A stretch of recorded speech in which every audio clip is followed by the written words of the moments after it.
Merhaba, ben Profesör Doktor Dominik Schneider.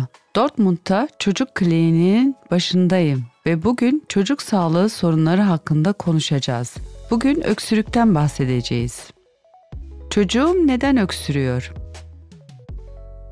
Öksürük önemli bir koruyucu reaksiyondur. Örneğin boğulduğumda bir şeyi içime çekersem öksürük onu tekrar ortaya çıkarır. Soğuk algınlığım ve burun akıntısı olduğunda da aynı şey oluyor.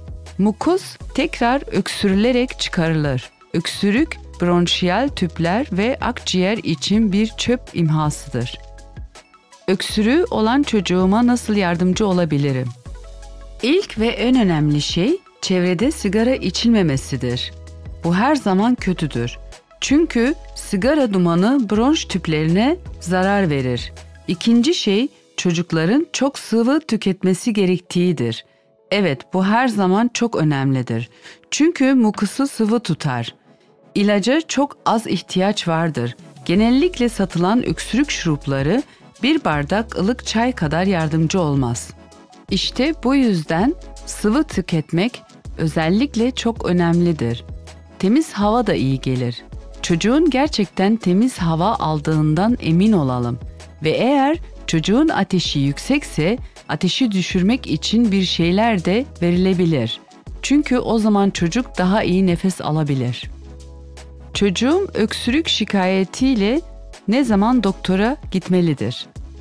Her öksürük doktora gitmeyi gerektirmez.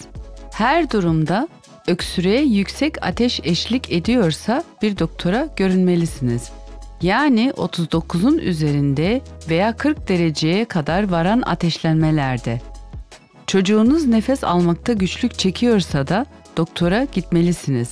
Çocuğun çok hızlı nefes aldığı izlenimine kapılırsanız ya da nefes alırken veya verirken ıslık sesi çıkarıyorsa, yani garip nefes alma sesleri çıkarıyorsa, çocuğunuzun bir şey yutmuş olabileceğine dair bir izleniminiz varsa da mutlaka doktora gitmelisiniz.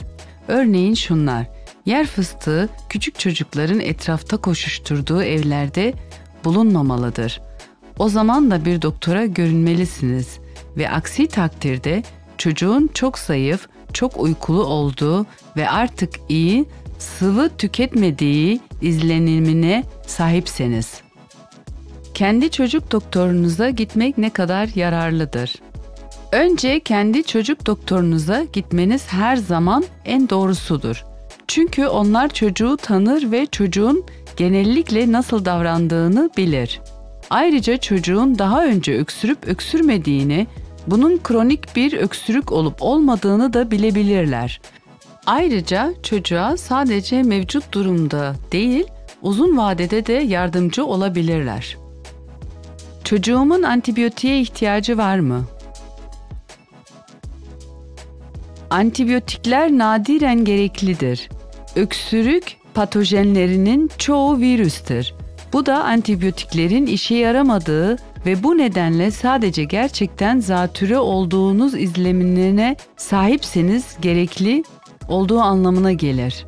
Ve bunu sadece doktorlar çocuğu dinleyerek ya da belki bir röntgen çekerek öğrenebilirler.